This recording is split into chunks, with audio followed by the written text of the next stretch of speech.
Shalom Aleichem, bienvenidos. Estamos en los últimos días antes de Pesaj. Pesaj, ustedes saben, es un momento muy especial del año en que uno hace Heshbon Nefesh, igual que en Yom Kippur, igual que antes de Rosh Hashanah. Habíamos hablado de las semejanzas que hay entre las festividades del mes de Nisan y el mes de Tishrei, y así hay también una semejanza en el trabajo, en la preparación que uno tiene que hacer para esos eventos. Entonces estamos en los últimos días,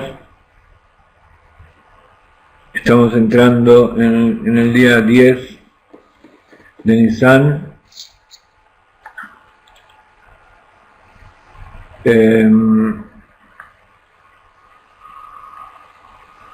Ese día que está escrito en la Torá que había que tomar el cordero y ponerlo en la pata de la cama, y a pesar de que parecía una acción muy simple, era un momento de decisión. Y así como tenemos que recordar la salida de Egipto, tenemos que recordar este acto de Mesirut Nefesh, que es uno de las señales de que uno está preparado para que Akadosh Baruj Hu lo libere. Vamos a decirle Jaim para que haya curación completa para aquellos que están enfermos y aquellos que se están recuperando, que Akadosh Baruj Hu les dé bendición en todos los sentidos, y a todos, cada uno de ustedes, que cada uno pueda salir de su estrechez, de su Mitzrayim, de su Egipto particular. Vamos a ponerse de acá. La tzedaká salva de la muerte, grande es la tzedaká que trae la redención. Y incluso en aquellos momentos en que parece que todo está perdido, en los momentos de Yehush, hay que saber que es simplemente una preparación para un momento mejor.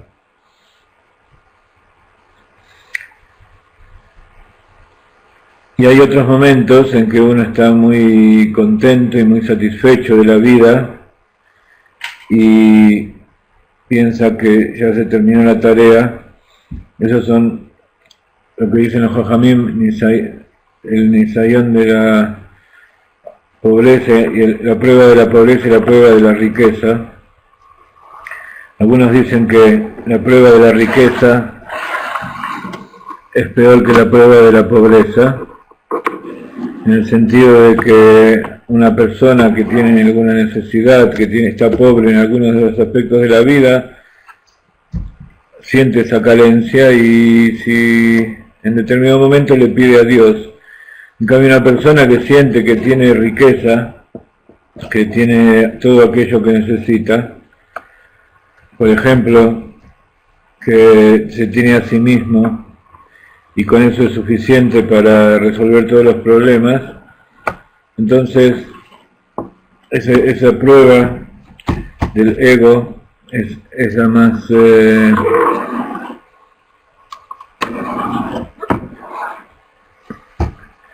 más difícil, Por eso yo siempre les digo a mis hijas y a mis nietos que no se preocupen, que tienen un padre y un abuelo que ha pasado todas las pruebas y que ya su modestia es sumamente probada por todos, así que no se preocupen, estamos todos salvados.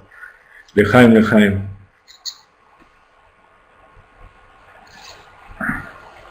Muy bien. Después de este intento de traer una sonrisa, recién estaba leyendo uno de los chistes, una de las bromas que hacen, que difunden por internet, y hay veces que son bromas simples, chistes simples y que son los más efectivos, como por ejemplo, recién decían, ¿qué es lo que se necesita para hacer una pequeña fortuna en Israel? ¿Algunos de ustedes saben qué es lo que se necesita? ¿Qué hace falta para hacer una pequeña fortuna en Israel? Cuando uno hace aliyá, tiene que traer una gran fortuna. Así es el chiste, y en su momento era gracioso, pero que... Ok, a eso hemos llegado. Estamos entonces en el capítulo 5 de Hasdei David, de Rabbi David Majaj, uno de los comentaristas y discípulos del Arizal, que trajo todas sus enseñanzas resumidas en este libro, y hablábamos de lo que es la interinclusión de todas las cualidades, lo que es la primera naturaleza, la segunda naturaleza. Uno nace con determinadas características y tiene que buscar dentro de sí. Esto es algo bastante útil en la época de Pesaj. Está dicho que con respecto a la halajá de buscar el hametz en toda la casa y para eliminarlo, en lo que se llama biur hametz, sacar todo el material leudado, dentro de cada una es buscar dentro de sí, en cada uno de los cajones de su ser, qué es lo que hay que no le pertenece, qué es el ego.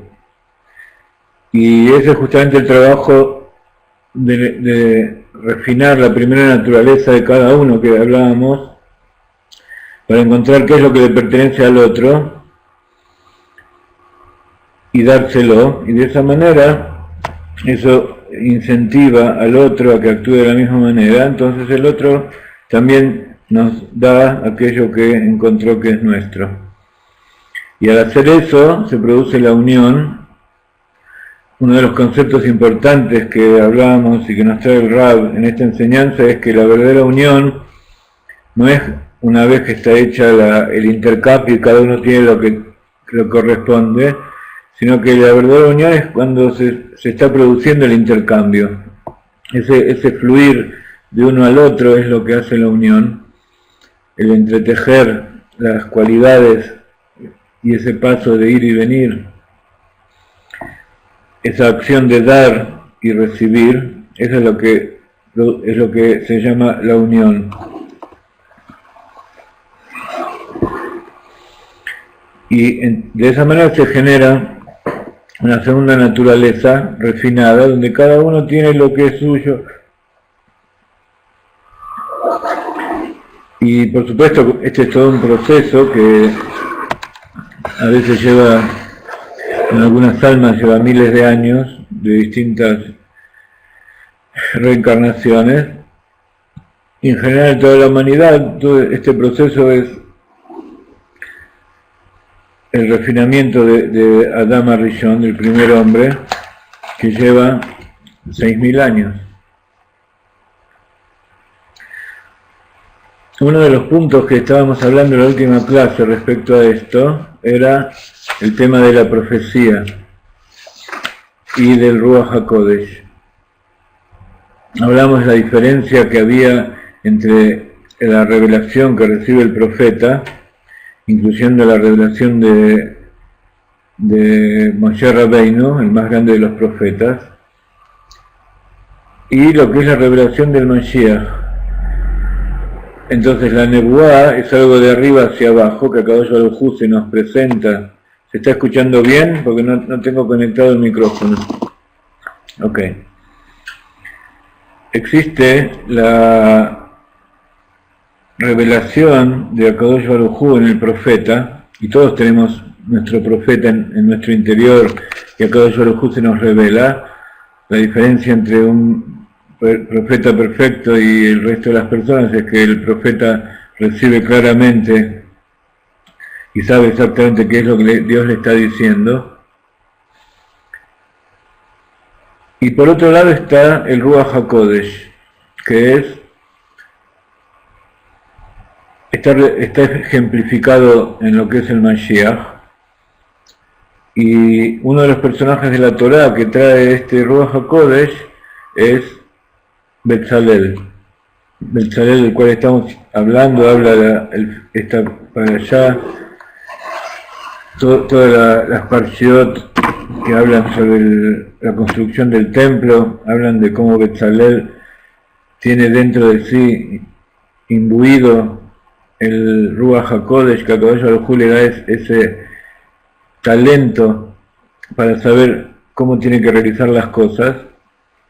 Entonces eso es que a partir del razonamiento, de la conciencia, de la autoanulación a la voluntad de Dios, entonces la persona revela que Akadosh Baruj Hu puso dentro de él un talento, puso la capacidad de saber cómo refinar el mundo. Y específicamente en el caso de Betzalel, lo que él sabe hacer es construir los adminículos del tabernáculo, que es lo que hace falta para cumplir con el verso que nos ordena Akadosh Baruj Hu, y harán un santuario y yo moraré dentro de ellos. Entonces cada uno tiene que tener el talento, descubrir dentro de sí el talento para saber cuáles son las partes que componen el santuario que tiene que construir dentro suyo, saber armarlo, saber cuáles son las funciones y luego, por supuesto, realizar las tareas para las cuales el santuario fue construido, que es presentar las ofrendas a Dios. Entonces allí, como le sucedió a Moshe, Akadosh Baruj Hu se presenta y se revela desde lo espiritual a lo material.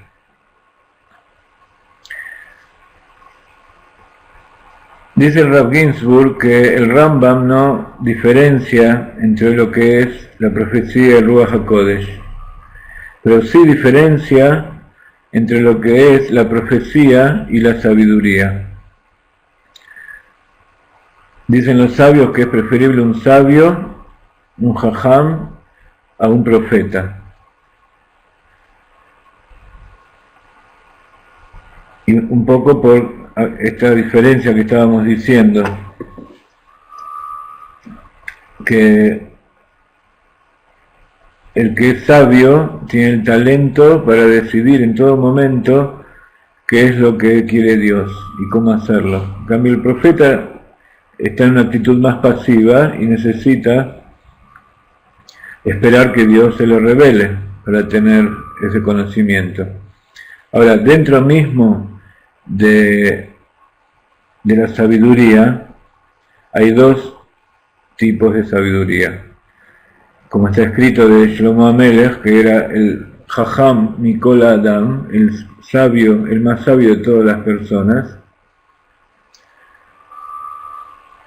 y él era sabio, él era experto en la sabiduría de la naturaleza, que es, vamos a escribir aquí estas cosas. Entonces existe la profecía y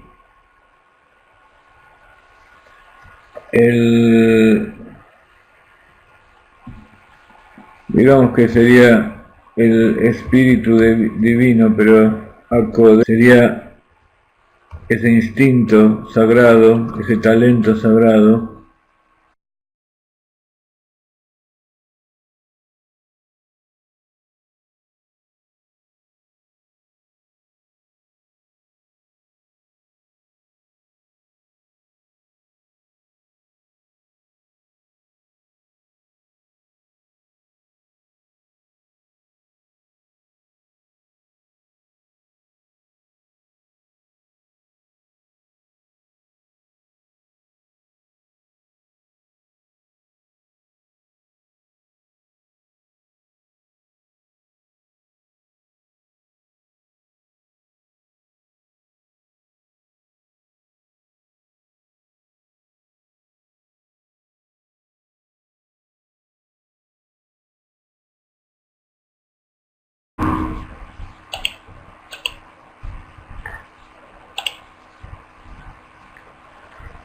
parece que se había perdido la conexión, ¿sí?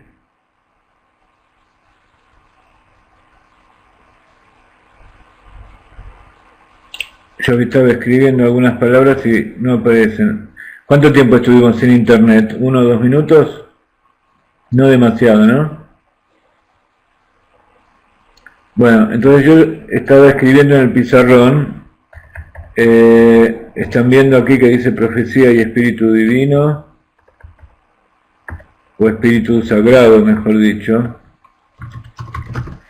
y Nebuá, que sería la traducción, Nebuá y Ruach HaKodesh.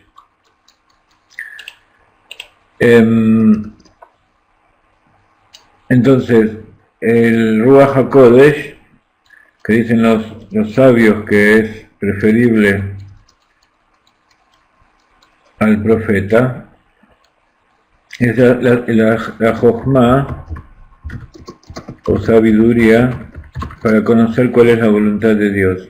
Y, como decíamos, el que se destaca en toda la historia por tener esta Jochma es Shlomo HaMelech, el rey Shlomo, que es llamado Jajam Mikol Adam, el más sabio de todos los hombres.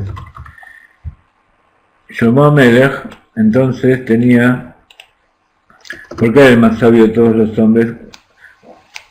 Seguramente muchos de ustedes participaron en algunas clases en que yo conté varias historias de Shlomo HaMelech, y él tenía ese poder que tiene el Mashiach de juzgar con el olfato. ¿Qué significa juzgar con el olfato? El juez generalmente necesita, de acuerdo con la ley, para poder juzgar a una persona necesita tener pruebas. En cambio, el Mashiach va a juzgar con el olfato, sin tener pruebas, simplemente se va a acercar a la persona, y así como Adam Arishon, que tenía el poder de conocer la esencia de cada una de las criaturas y así darles el nombre, ese poder va a ser también revivido por el Mashiach, que va a ser la rectificación y el perfeccionamiento completo de Adam Arishon. Entonces él va a tener esa capacidad de juzgar, no por las pruebas, no por lo que dice el ojo o el oído, o lo que escucha el oído, sino porque tiene ese talento interior para conocer la esencia de la persona, de la situación, de lo que está pasando, y así juzgar, no como el juez que necesita pruebas objetivas, y así lo establece la halajá. Entonces esta diferencia entre la halajá que necesitan las personas normales y el Mashiach es justamente parte de lo que se llama la Torah Hadashah Mititetse, la Torah nueva que va a salir de mí. Entonces no es que se va a cambiar la Torah, tampoco se va a cambiar la halajá, sino que se va a revelar algo que ya estaba de antes, dentro de la Torá, que es ese poder que tiene la persona para saber cuál es la verdad. Estaba viendo el otro día un documental acerca de la conversión y hay una persona, había una argentina, puede ser que ustedes hayan visto ese video, es una película bastante larga, pero es un documental acerca de este tema, donde esta persona que era un cura, un sacerdote cristiano, cuenta cómo llegó, cómo fue todo su proceso, y en definitiva cuenta al final que no hay ningún motivo para la conversión, para querer ser judío. Es así, es algo que surge de adentro. Y yo que últimamente fui testigo de varias conversiones, el Beddin, el trío de rabinos, de jueces judíos de Dayanim, que juzgan a la persona si está capacitada, si está en condiciones de ingresar al pueblo de Israel, le hacen preguntas simples y le hacen un examen que en realidad cualquier persona que haya estudiado un poco la puede contestar sin ningún problema. Pero lo que yo percibí, y también es algo que se siente en ese momento, es que lo que surge es justamente lo que no se dice.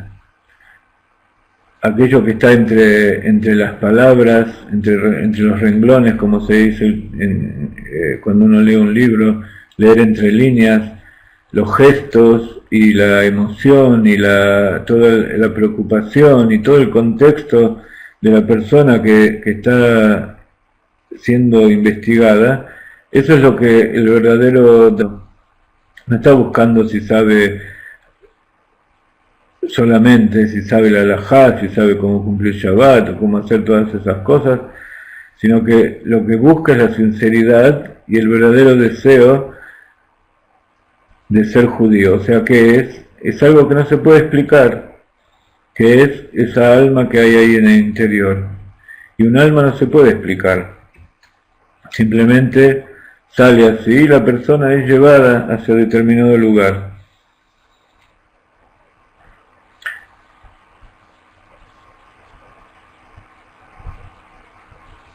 Y ese es el verdadero juicio.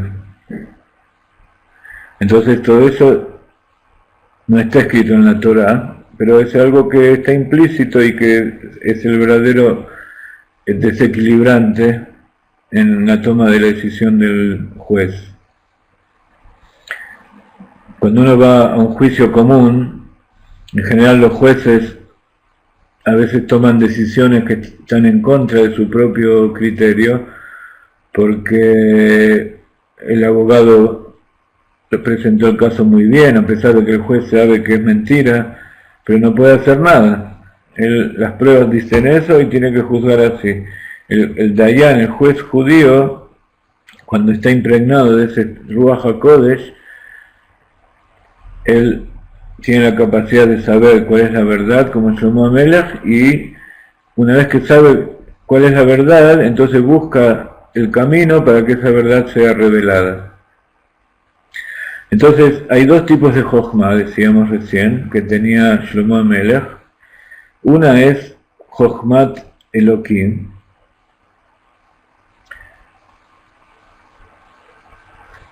que es la sabiduría divina,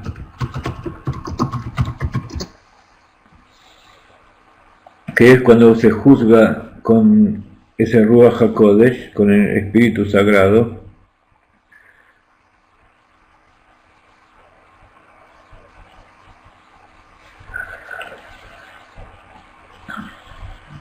y que está representado justamente por el juicio salomónico, la historia de las dos mujeres que vinieron al juicio frente a Shlomo. Y frente a semejante revelación todo el pueblo se sorprendió y se maravilló y se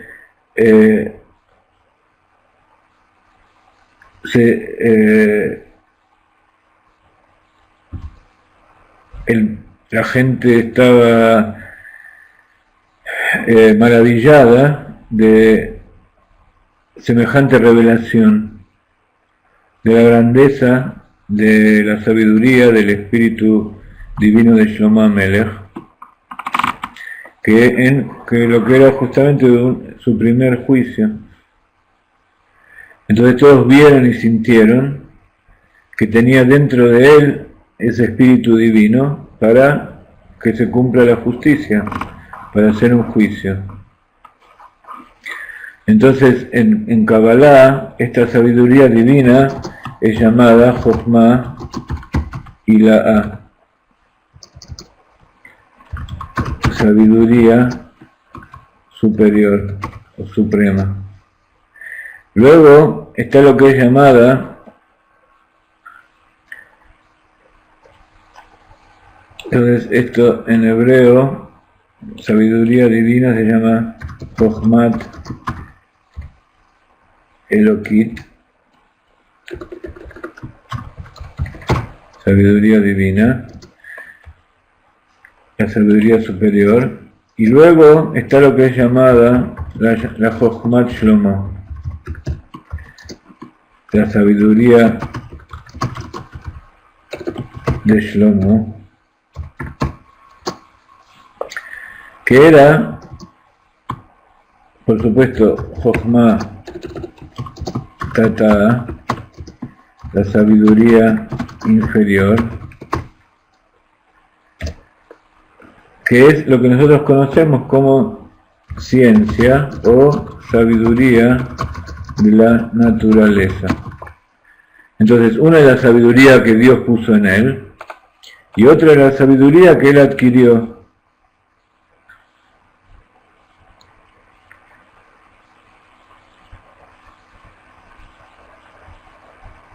Él adquirió a través de ir por todos lados, de hablar con los ángeles y hablar con las plantas y los animales.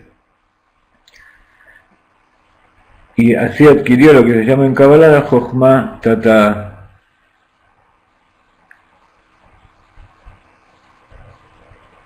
El Admor HaZaken, el primer rebbe de Chabad, explica que todos estos niveles de sabiduría, de conocimiento a través de la investigación, conocer lo que es el mundo creado, son niveles inferiores del Ruach HaKodesh. O sea, todo pertenece a ese espíritu sagrado, pero esta parte se puede aprender como se estudia la ciencia. Uno puede ser experto en esta Jochma. La otra es una Jochma que depende de un talento que Dios puso dentro.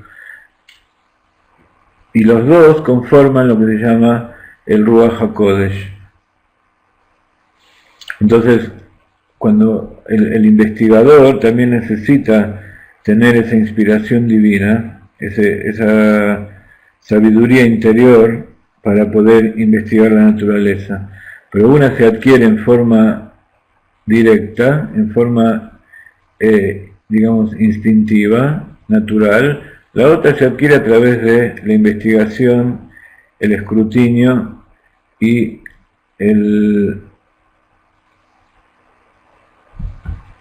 la búsqueda dentro de la naturaleza creada.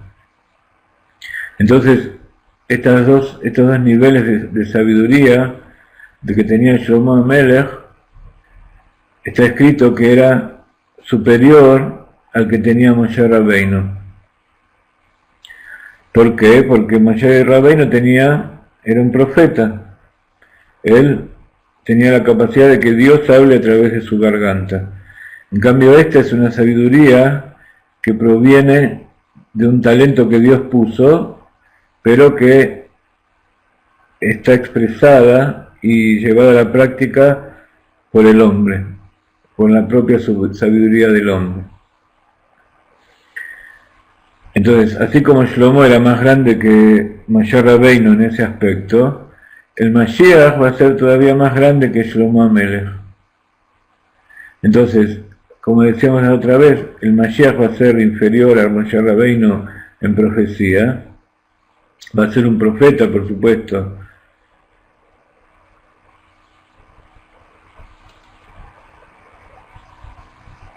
pero no tan grande como Moshe Rabbeinu, pero en Ruach HaKodesh va a ser más grande todavía que Shlomo.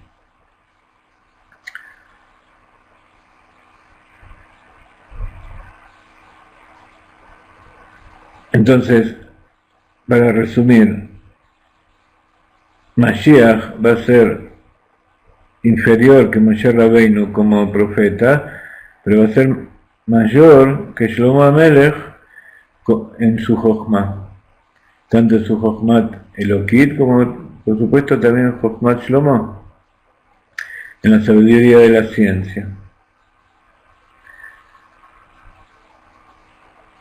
Entonces va a poder hacer el juicio tal como Shlomo HaMelech hacía el juicio, tal cual. ¿Qué significa eso? Que va a poder conocer aquellas cosas ocultas, secretas,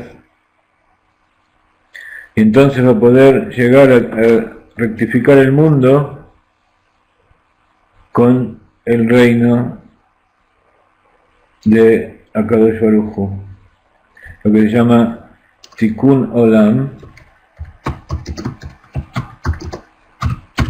ve Malchut Shakai.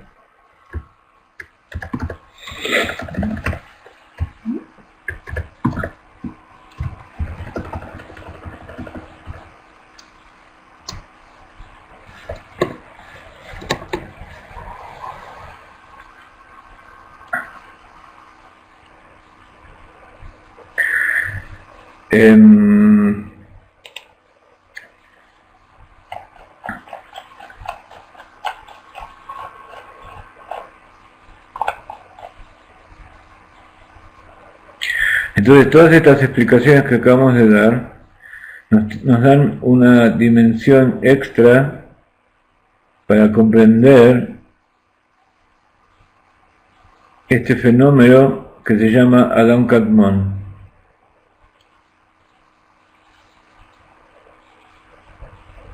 No nos olvidemos que estamos estudiando el Arizal y queremos saber cómo es ese fenómeno de la creación del mundo, donde hay una contracción, hay una revelación de la luz y hay un espacio vacío, una línea que se inviste y sobre ella se inviste lo que se llama Adam Kadmon, que es la idea de la naturaleza y que dentro de la interinclusión de esta comparación de distintos niveles lo comparamos con el Mashiach. Ese Mashiach que tiene la capacidad de ir desde arriba de todo, desde Jochma, de la Kav, de la línea de luz que se inserta al principio, hasta el final de los mundos, pasando por Atzilut, Briah y Yetzirah, hasta lo más bajo que es Asía.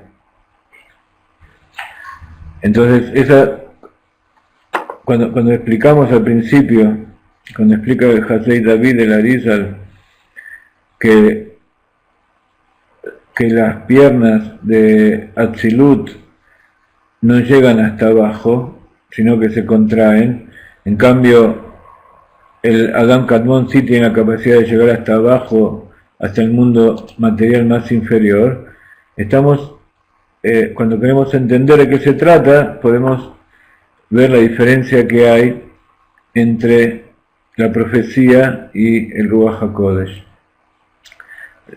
La diferencia que hay entre Moshe Rabbeinu y el Mashiach. Como decíamos la vez anterior, que Moshe Rabbeinu para recibir la profecía tenía que estar en estado de pureza, de separación, de anulación completa, que eso representa el mundo de Atzilut, que no puede investirse dentro de los mundos tal como es, de los mundos inferiores. En cambio Adam Kadmon, que está por encima de eso, está tan ligado a la esencia de la luz infinita, que no tiene problema en bajar hasta abajo de todo y seguir manteniéndose unido con Dios. Entonces, para eso el Rav Ginsburg trae estas personalidades que representan esos distintos estados.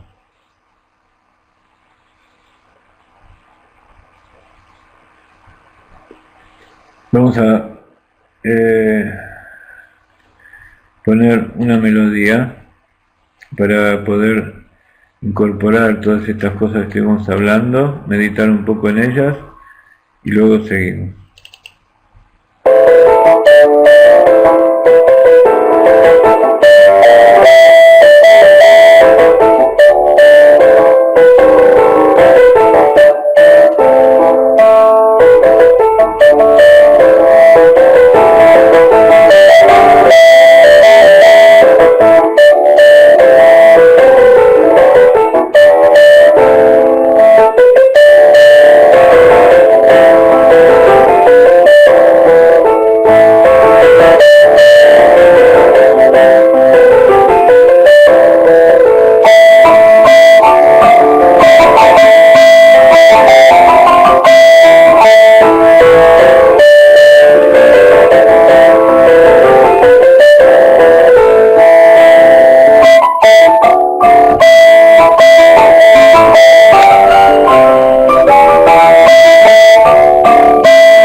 Acá me preguntan acerca del nombre Shakai. Shakai es uno de los nombres de Dios, que como siempre lo pronunciamos con alguna alteración, porque no se pueden pronunciar así cuando uno está estudiando o cuando habla en forma fuera de la tefilá.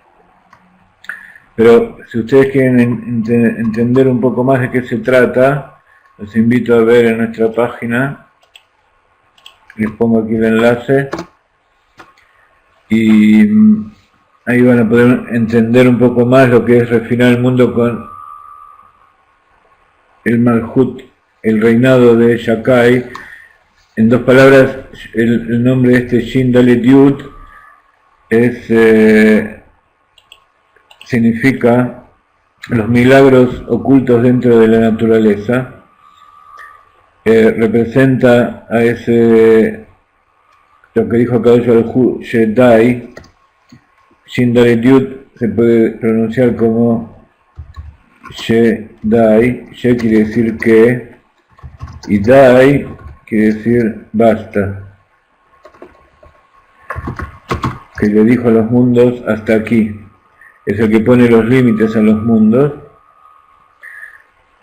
el que rige los fenómenos de la naturaleza. Entonces, cuando esas maravillas que suceden y que uno no percibe que es Dios que está ahí adentro, que es ese poder de Shakai, de Dios en el aspecto de Shakai, que es que Dios le dice basta a los mundos que tienen su límite. Entonces el reinado de Shakai es cuando el hombre trabaja sobre la naturaleza a través de los preceptos, sobre todo, y revela a Dios dentro de la naturaleza. Revela que dentro de esos fenómenos que uno ve, es Dios que está haciendo milagros, y tiene que ver con la Sefirá de Yesod, que tiene que ver con el Tzadik Yesod Olam, como dijimos que también aquí que hay Tzadikim ocultos, Tzadikim revelados, y detrás de todas las cosas que pasan en el mundo está el Tzadik, que es el que interviene por mandato de Dios para que el mundo siga existiendo. Y Yesod es la Sefirá que corresponde a Yosef, que es el que sustenta al mundo, como sucedió en Egipto. Esto en dos palabras, así pueden entender un poco mejor.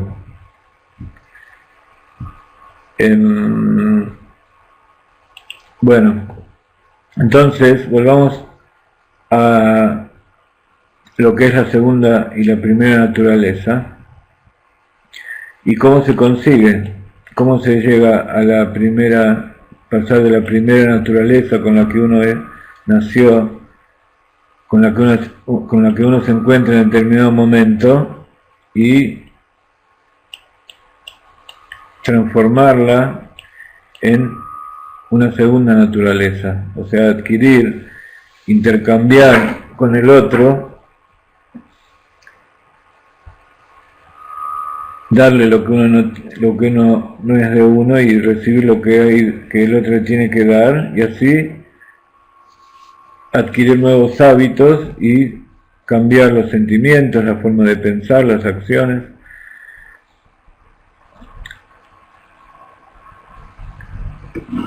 Y habíamos hablado en determinado momento que este cambio, cuando uno ve que necesita hacer un cambio, en general cuesta, uno tiene miedo. ¿Por qué? Más vale ser malo conocido que bueno por conocer, porque dice el Rab que esto es como una apuesta, como una chance que uno toma, una lotería, una apuesta, porque uno no sabe cómo va a quedar, cuál va a ser el resultado de lo que uno está haciendo.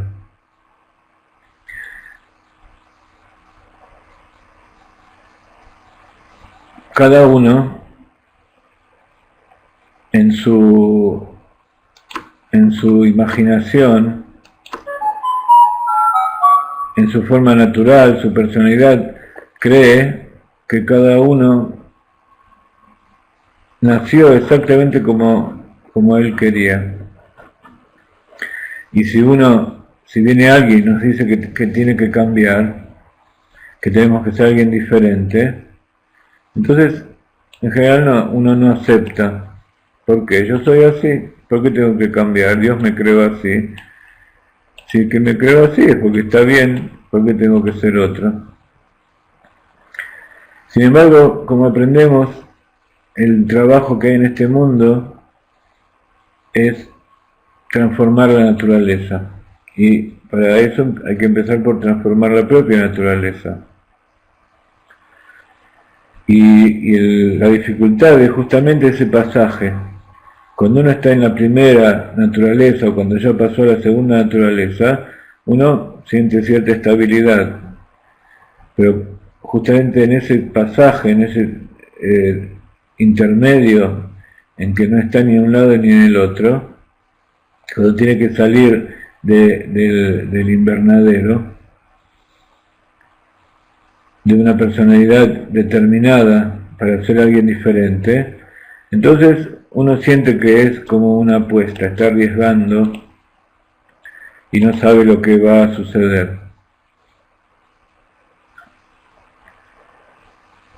Incluso hay personas que están cambiando constantemente, que no saben ser constantes, entonces esa inconstancia es la primera naturaleza. Ellos están conformes, están seguros en esa inconstancia. En cambio, cuando tienen que cambiar para ser alguien constante, entonces sienten que eso es una amenaza a su vida. Entonces todo este intercambio que hablamos de las 4 posibilidades de que habla el Pirkei Avot, que ahora vamos a volver a eso para darle una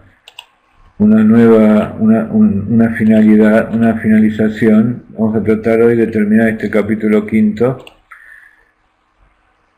Todas esas posibilidades que nos trae el Pirkei Avot de lo mío es mío y lo tuyo es tuyo, lo mío es tuyo, lo tuyo es tuyo, etcétera. Todo eso es como una apuesta que uno hace.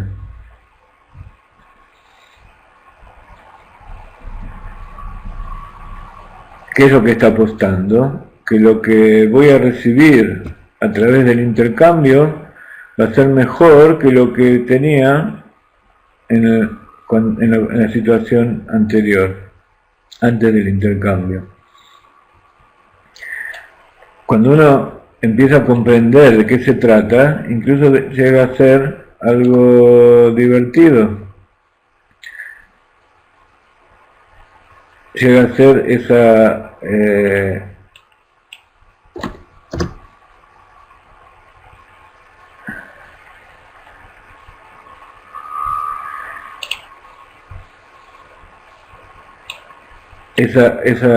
no sé qué que tiene, esa atracción que le produce a mucha gente el comercio, el entrar en negociación, y todo comerciante sabe, todo empresario sabe cuando entra en negociación, o todo abogado, o todo shadchan que va a crear una pareja, sabe que no se sabe cuál es cómo va a terminar.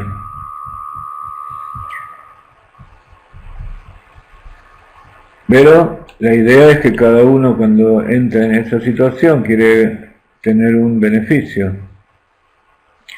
Y dice el Rab que no hay una apuesta, no hay un juego de apuestas más grande que el casamiento. Y justamente la alegría del casamiento es esa emoción que produce el riesgo de la apuesta que uno está tomando.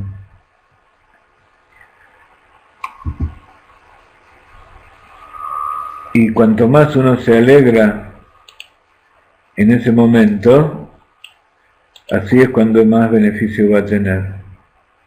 Porque la alegría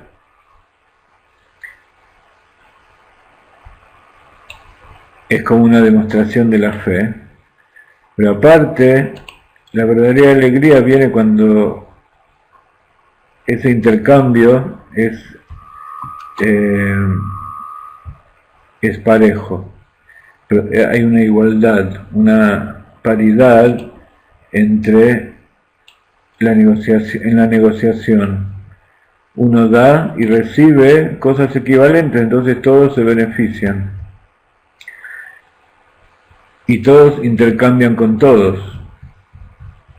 Y así se produce en toda negociación. Yo quiero recibir de ti eso que en verdad me pertenece. Y te quiero dar a vos aquello que de verdad te pertenece a vos. Es una negociación con fe, que lleva hasta el nivel más elevado del alma, que es el nivel de la emuná, el nivel de la fe. Y la fe es una apuesta que está por encima de todo entendimiento. Es algo que está completamente por encima de la mente y de toda lógica. Entonces, cuando todos intercambian con todos y todo va bien, la alegría se expresa en el rostro, en el parzuf, y como nosotros estamos hablando de los parzufim dentro de este intercambio, los que son los parzufim, así como la alegría amplía el rostro, también el intercambio correcto hace que los parzufim se vayan ampliando. Y cuando se produce la pareja, el intercambio entre los parzufim, se produce la multiplicación y la fructificación con la cual fue bendecido Adán Arishon.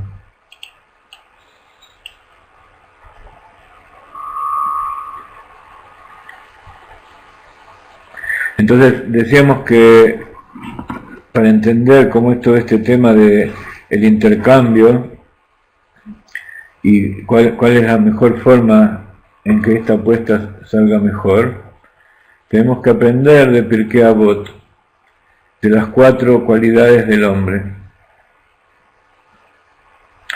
Entonces está el que dice, lo mío es tuyo y lo tuyo es mío.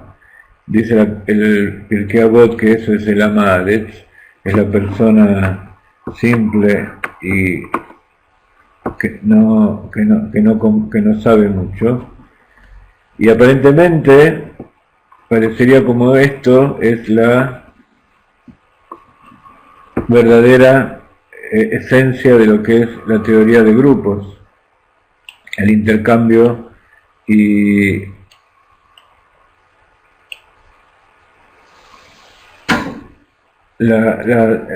el traslado de lo que le pertenece a cada uno, dárselo al otro. Entonces, ¿qué significa? Que yo deposito dentro de mí la parte tuya y yo deposito dentro tuyo mi parte. Entonces, como vos tenés lo mío y yo tengo lo tuyo, entonces vamos a intercambiarlo. Entonces habíamos visto que esto en realidad no es un verdadero intercambio, porque yo no estoy buscando exactamente qué es lo que me pertenece para ser completo, sino que simplemente estoy sacando todo de mí y poniendo algo nuevo.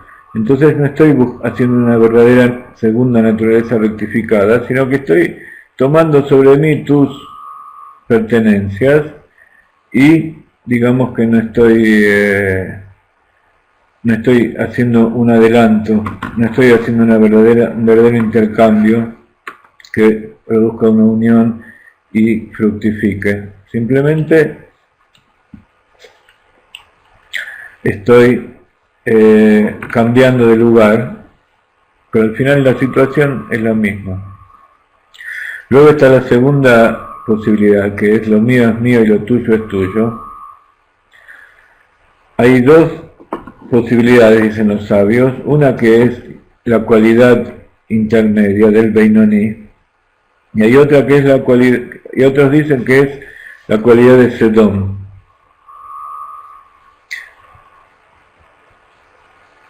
Esta segunda posibilidad, lo mío mío, es tuyo, es que cada uno se conforma con lo que tiene, mantiene el status quo,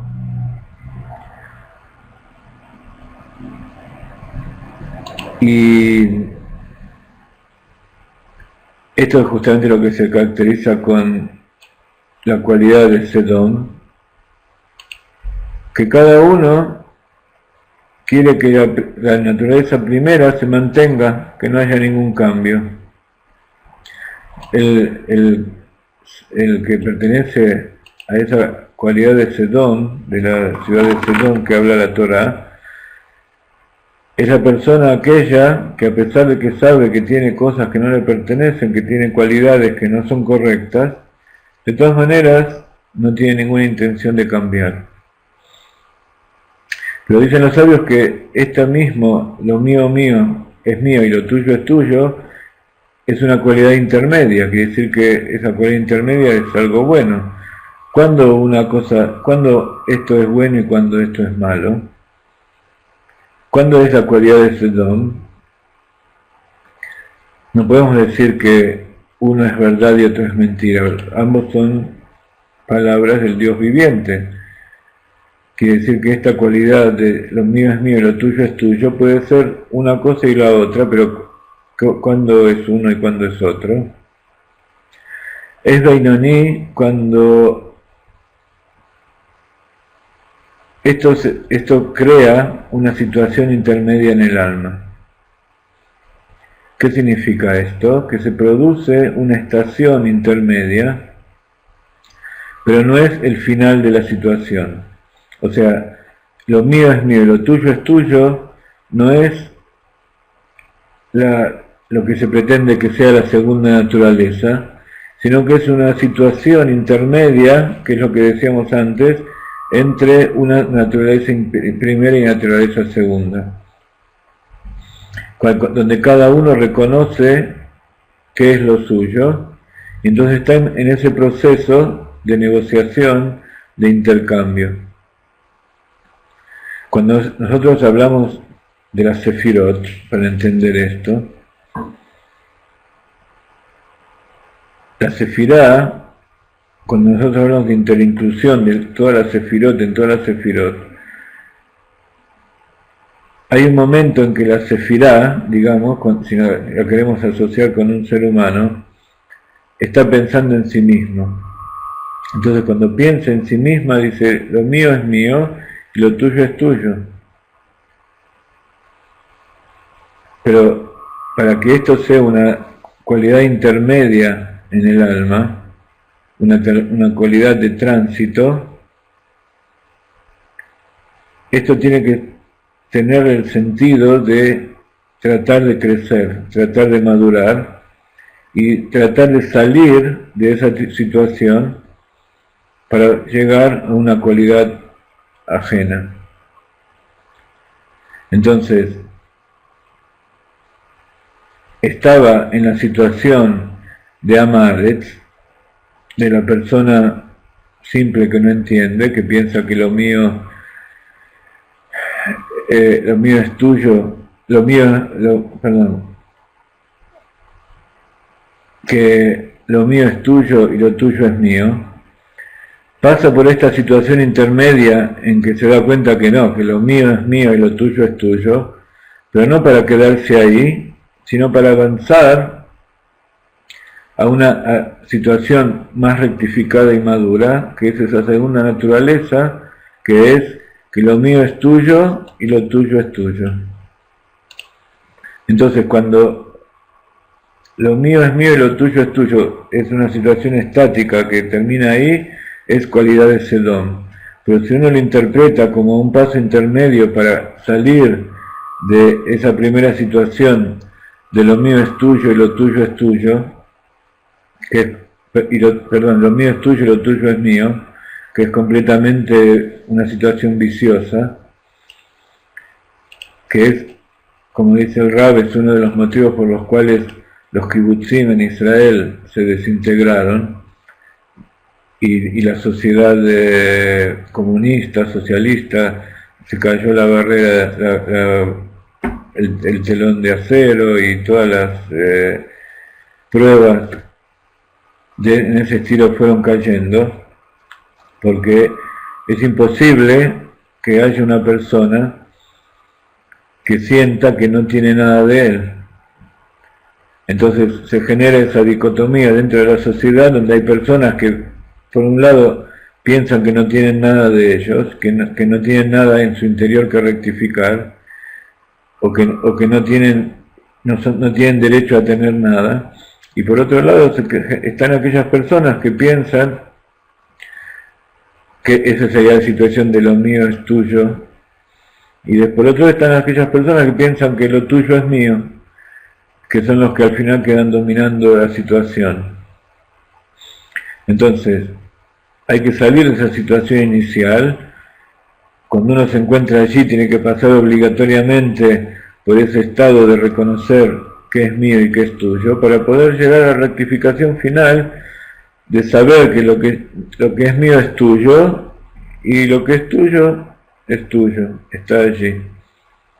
Y la verdadera rectificación se genera, como decimos siempre, que la redención, cuando es de una sola persona, en realidad no es redención. La redención se genera cuando esa situación se generaliza a todo el mundo.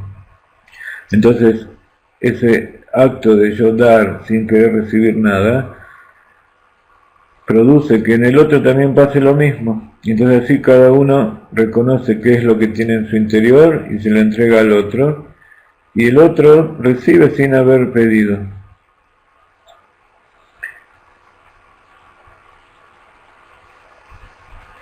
Entonces hay esta situación de intermedia que decíamos recién, de que lo mío es mío y lo tuyo es tuyo. La diferencia que hay si uno está en una situación de maduración o está en una situación de estática inmadura, en que uno quiere quedarse así.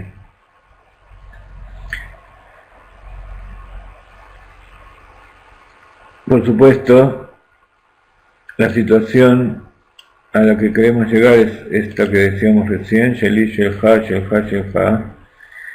Y no hace falta comentar la cuarta posibilidad, que es Shelha, Sheli y Sheli, Sheli. Vamos, la clase pasada anotamos las cuatro posibilidades. Para que quede claro, lo vamos a anotar nuevamente. Está la primera situación inmadura, no de maldad, sino que es inmadura, que yo digo, lo mío es tuyo y lo tuyo es mío. Es una situación completamente insostenible y de confusión, donde hay un intercambio, pero que al final, como se intercambia todo, entonces no hay diferencia, todo queda igual, salvo que hay como un cambio de posición, pero para que no cambie nada. La situación intermedia, o de Sedom, es que lo mío es mío y lo tuyo es tuyo. Perdón, y lo mío es tuyo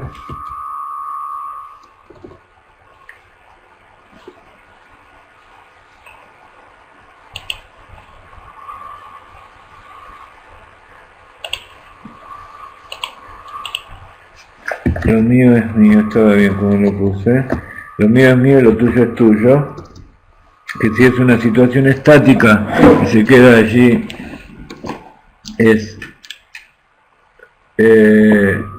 no es una evolución, no llega a cambiar su naturaleza, sino que es Sedom, que tratan de que no cambie nada.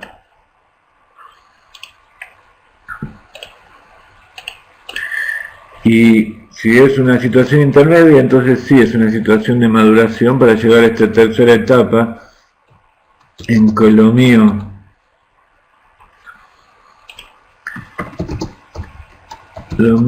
es tuyo y lo tuyo es tuyo, que eso es la cualidad del Hasid, como dice Pirkei Avot. ¿Y cuál es la cualidad del malvado? ¿Qué dice el malvado? Lo mío es mío y lo tuyo es tuyo y lo tuyo es mío.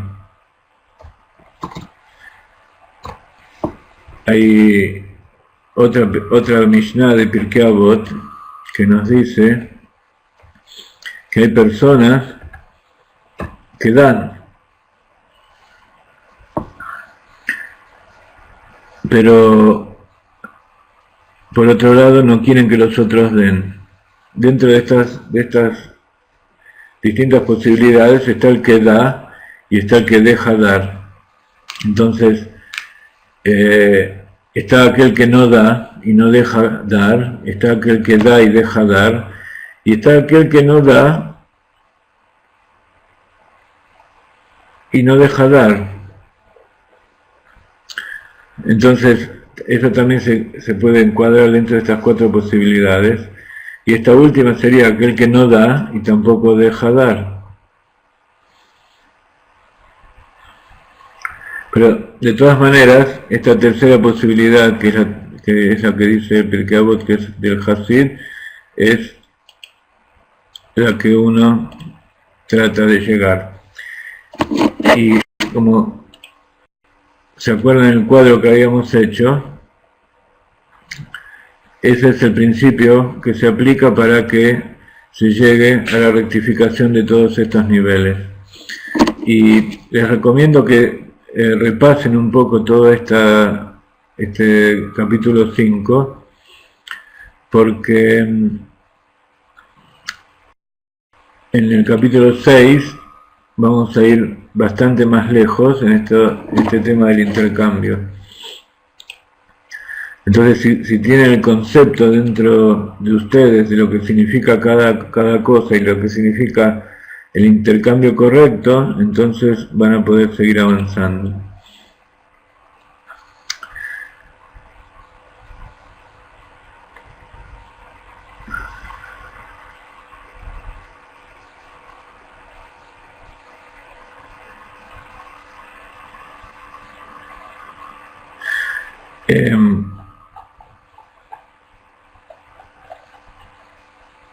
Vamos a terminar la última parte de este capítulo, nos falta poquito, y antes vamos a descansar un poco con un nibún del Rab.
Lejaim por este capítulo 6 que nos ha traído muchas meditaciones y mucha elevación, mucha brajá de Akadosh Baruj Hu.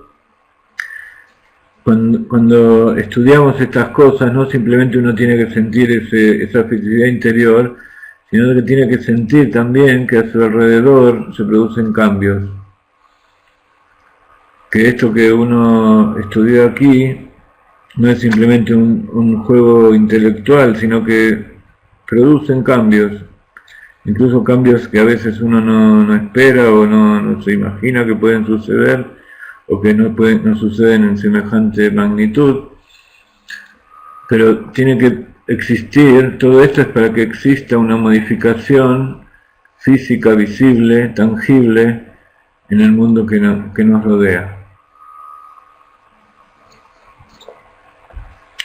Entonces, ¿qué surge de toda esta apuesta, de este intercambio, de esta negociación, de este riesgo que se toma? ¿Cuál es el beneficio? De que una persona tenga que cambiar su naturaleza inicial.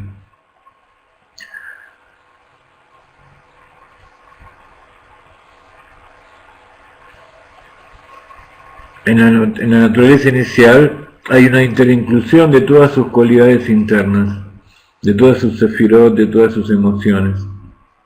Pero no es correcto, prohibido que esto sea nada más que algo interior. Y esta es la verdadera apuesta. Cuando tenemos que salir a hacer el intercambio al exterior, porque uno no sabe cuál es el resultado, qué es lo que va a suceder. Por ejemplo, ¿qué beneficio puede haber de que el Mashiach busque dentro de sí a ese judío simple que está dentro de él y se lo dé, y se dé esa cualidad, o sea, ese judío simple del Mashiach se lo dé al judío simple, y que reciba simplemente aquello que el judío simple le puede dar, que es ese pequeño Mashiach que está en su interior.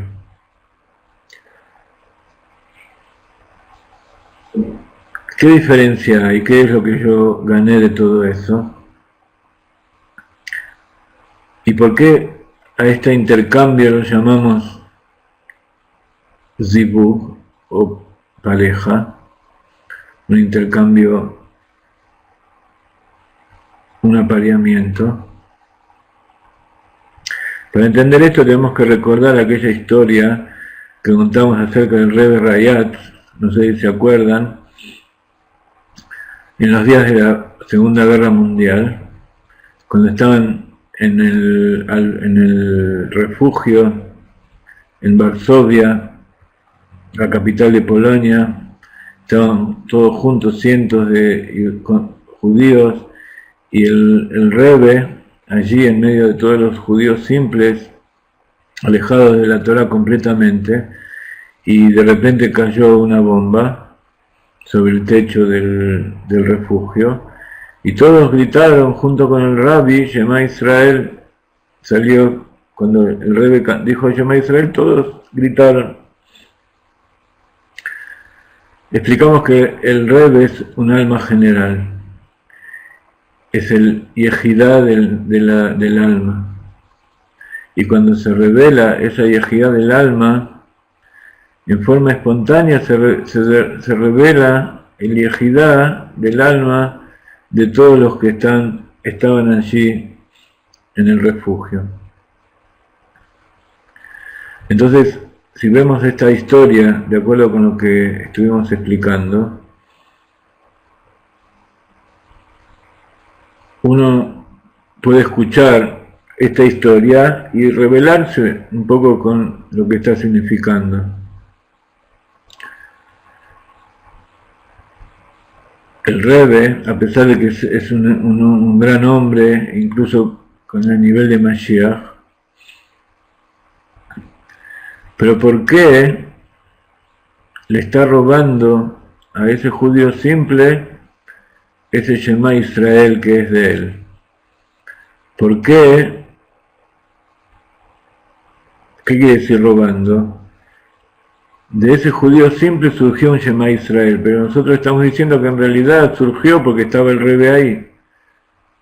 Entonces es como que uno le está robando el mérito a cada uno y una de esas personas que estaban allí, o sea, le estaba anulando, estaba robando esa yejidá simple del alma de aquellas personas simples.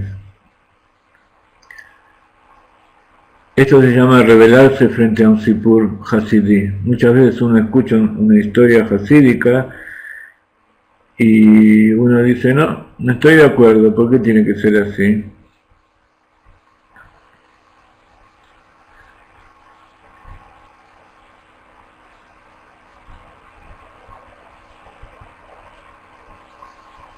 Y a veces uno siente, incluso con su maestro, con su rebbe, con su rab, hay momentos en que uno está un poco enojado y se revela frente a algunas cosas que no se parecen, que no tienen sentido, que son injustas.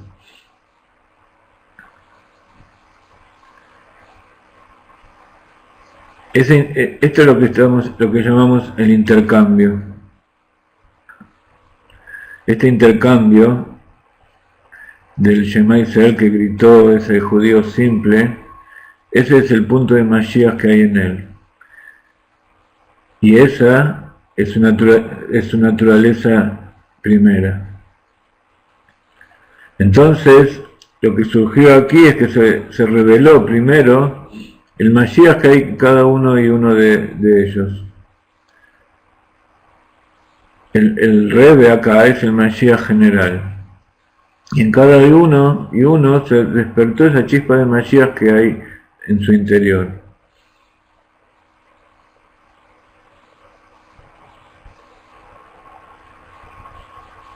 ¿Y qué es lo que queremos aquí? Como surge de la explicación de esta historia. No es en realidad que queremos juzgar a ese judío simple,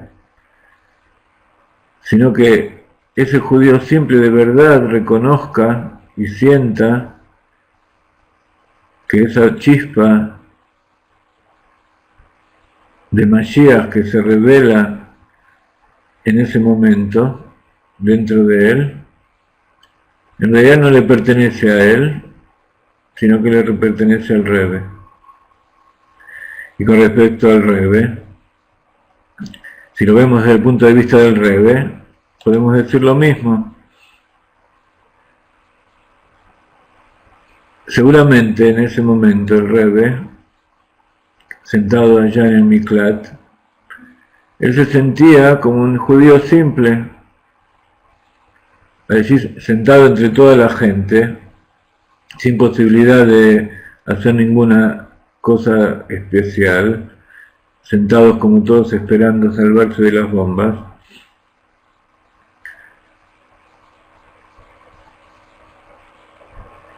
Seguramente el Rebbe se estaba identificando con aquellos que estaban sentados junto a él en el refugio.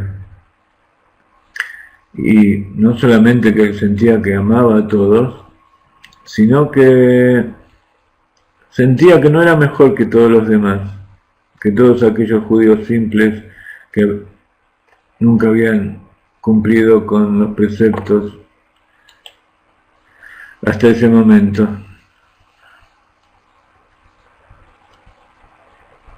Este judío simple, como estudiamos en el Tanya, ese Rashasha y no Gamur, ese malvado pero que no es completo, como dice el Tanya, que todavía tiene un punto bueno dentro de sí. El Rebbe decía, yo también soy así, soy igual que ellos, Dios me puso acá porque yo soy como ellos. Entonces en la conciencia del Rebbe, él al mismo tiempo se sentía un judío simple, y cuando el yudí simple que había allí le entregaba al Rebbe esa chispa de Mashiach que había en él, también el Rebbe le devolvía a ese judío simple esa parte, ese nivel de simpleza que había dentro de él, del Rebbe. Entonces, ¿qué es lo que se obtiene de todo esto? ¿Cuál es el beneficio?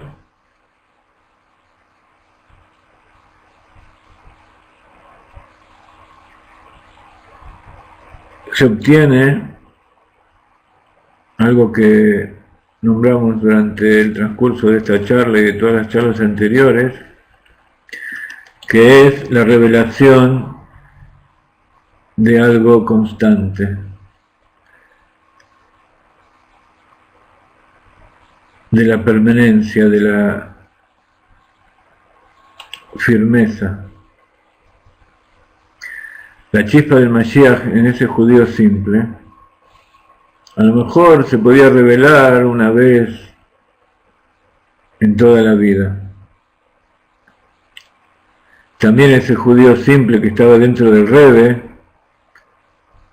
no se revela en todo momento, muy de vez en cuando. El Rebbe no se siente constantemente como un judío simple que está dentro del refugio. En su naturaleza inicial hay, sin embargo, una interinclusión con los otros niveles del pueblo de Israel, pero que no está revelado constantemente. Entonces, el objetivo de este intercambio es la revelación que se va a hacer de manera constante.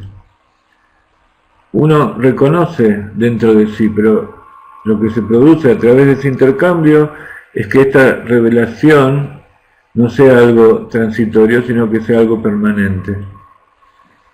Cuando yo le devuelvo al Rebbe esa chispa de Mashiach que hay dentro de mí, y cuando él me da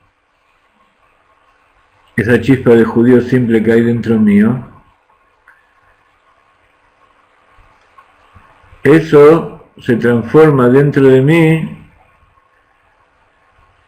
en sentir constantemente esa chispa de Mashiach.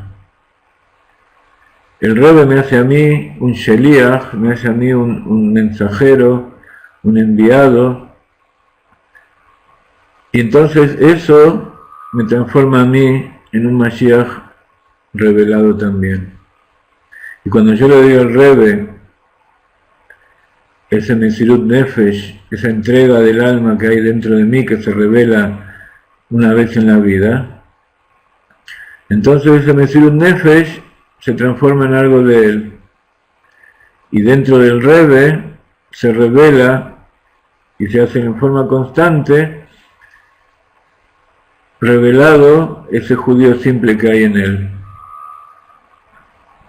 Entonces de esto entendemos por qué cuando los partzufim, por qué cuando esos partzufim se intercambian uno con nosotros, que esa interinclusión que hay dentro de cada uno de ellos se prolonga a la interinclusión con los otros partzufim, ¿por qué se amplían? ¿Por qué esos partzufim se extienden?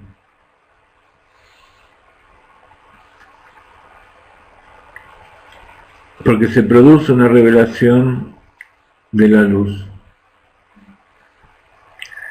Se extienden y evolucionan y se desarrollan y se aumenta y se extienden el partzuf, y esa extensión se transforma en algo constante, no en algo momentáneo que depende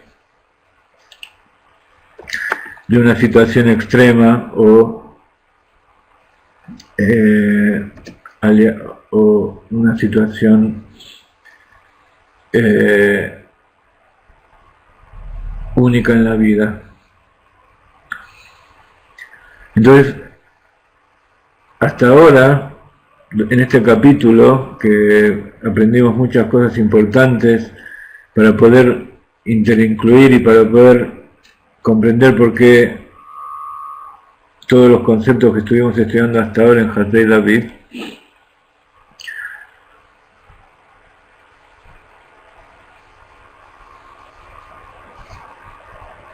entendimos cuál es el concepto del intercambio, de lo que es la teoría de grupos, que trae en forma, dentro de todos los cabalistas, el Arizal es el que trae y reveló este tipo de cosas. Y a través de este intercambio, cada una de las partes que hay dentro de uno se revelan y se interincluyen dentro de uno mismo y dentro del resto de la sociedad. Entonces, cuando nosotros hablamos que una persona está constantemente consciente de Dios, significa que en una época él de repente descubrió que estaba Dios frente a él y fue un segundo de iluminación, como el concepto de lo que es el Hayá del Nefesh. ¿Recuerdan cuando estudiamos lo que es Hayá? Es ese aspecto del alma que está cerca de la conciencia, pero que aparece y desaparece. No la podemos captar. ¿Por qué? Porque es parte de lo recto que está alejado de lo circular. Es parte de la conciencia del libre albedrío, de lo que es el ser humano, pero que está alejado de lo que es la naturaleza. En cambio, el Yehidá del alma, dice el Arizal, que se aleja de lo recto, se aleja de lo nimí, de la rectitud, y se acerca a lo circular. O sea que esa Yehidá del alma, que es la parte más superior, se transforma en una naturaleza. Y para que se transforme en una segunda naturaleza, eso se tiene que revelar. Entonces, eso significa que cada uno de nosotros tenemos esa fe que tiene que ver con la yejidad del alma, la parte superior del alma. Todos lo tenemos, pero el tema es que se revele y que esa revelación sea constante, que estemos pendientes de Dios y de esa fe constantemente. Y eso significa que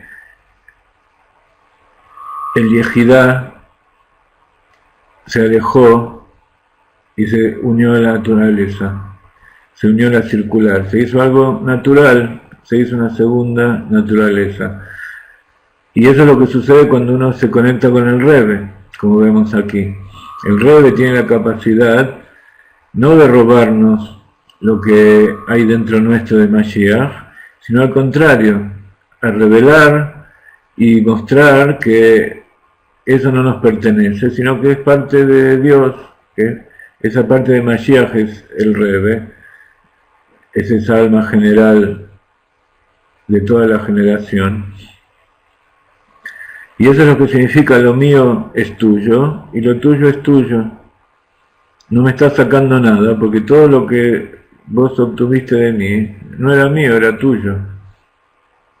Y si yo recibo algo de ti, no es porque yo te lo pido, sino porque vos viste que eso no te pertenece. Es algo que me lo das a mí.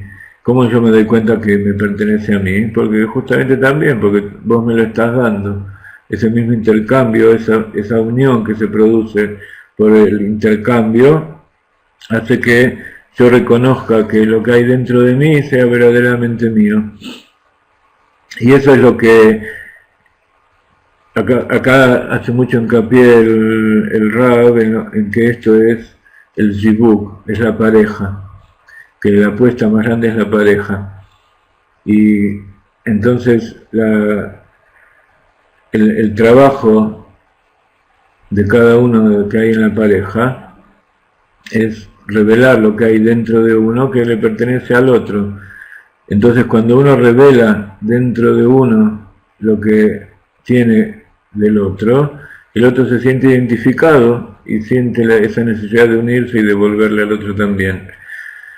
En general, la mujer tiene mayor capacidad para dar y para identificar dentro de sí lo que es lo que es el hombre. Por eso el otro día en el Sheva Brajot, que muchos de ustedes estuvieron presentes, contamos la historia de lo que le dicen los sabios al novio cuando sale de la jupá, si encuentra o encontró.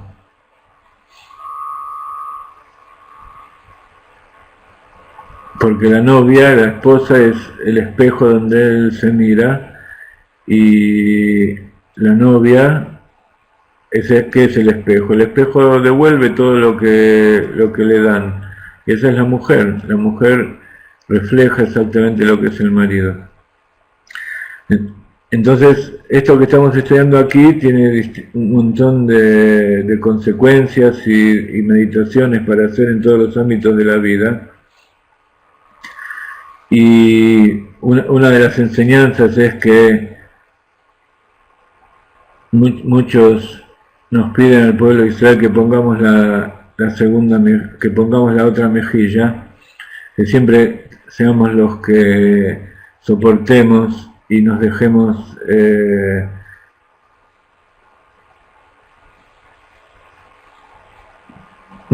castigar. Pero sin embargo, parte de la personalidad madura es saber qué es lo que me pertenece a mí y lo que no me pertenece. Nosotros sabemos que la Torá nos pertenece a nosotros. Y como nos pertenece a nosotros, entonces HaKadosh Baruj Hu nos dijo que se la demos a todo el mundo. Pero tenemos que darle a todo el mundo aquella parte de la Torá que le corresponde al otro.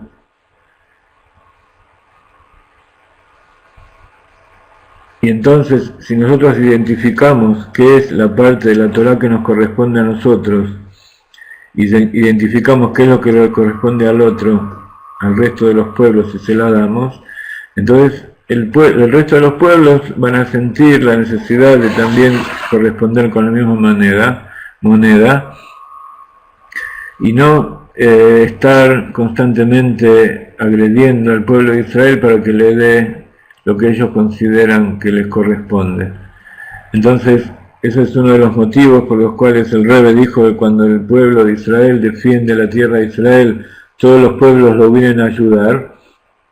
¿Por qué? Porque está reconociendo que es mío y que de momento que esto es mío, entonces yo puedo compartirlo con el otro. Si yo no siento que esto es mío, entonces yo no puedo compartir con el otro. Yo te lo quiero dar, lo mío es tuyo y lo tuyo es mío. Entonces eso no funciona. La Torá es mía y yo te la puedo dar. Y la cultura que vos tenés, la ciencia, es tuya y vos me la podés dar a mí. Aquello que me pertenece de la Torá es mía y yo te puedo dar aquello que te pertenece. Aquello de la ciencia que te pertenece me lo puedes dar a mí. Entonces cada uno se completa uno al otro. Pero si cada uno quiere tomar del otro lo que no le pertenece, o quiere entregar lo que sí le pertenece, y eso implícitamente significa que se está quedando con lo que le pertenece al otro, porque está dando algo equivocado. Por eso si nosotros vamos a todos los pueblos del mundo y mostrarle qué es lo que está escrito en la Torá, entonces esa es la verdadera forma de hacer la paz. Pero tenemos que identificar primero dentro nuestro qué es lo nuestro y así poder brindarle a todos los demás lo que aquellos necesitan. ¿Están de acuerdo?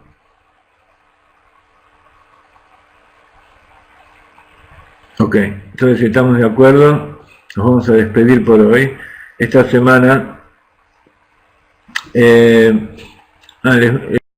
voy a copiar un poco del próximo capítulo que empezamos a traducir para que vayan meditando y para que se vayan dando cuenta que es importante que repasen los capítulos anteriores.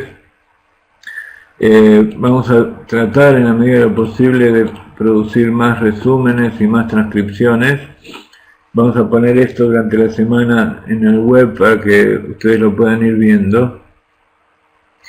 Pero es importante que repasen y estudien del web lo que son cada uno de estos conceptos, que por supuesto vamos a ir profundizando en el transcurso de las clases.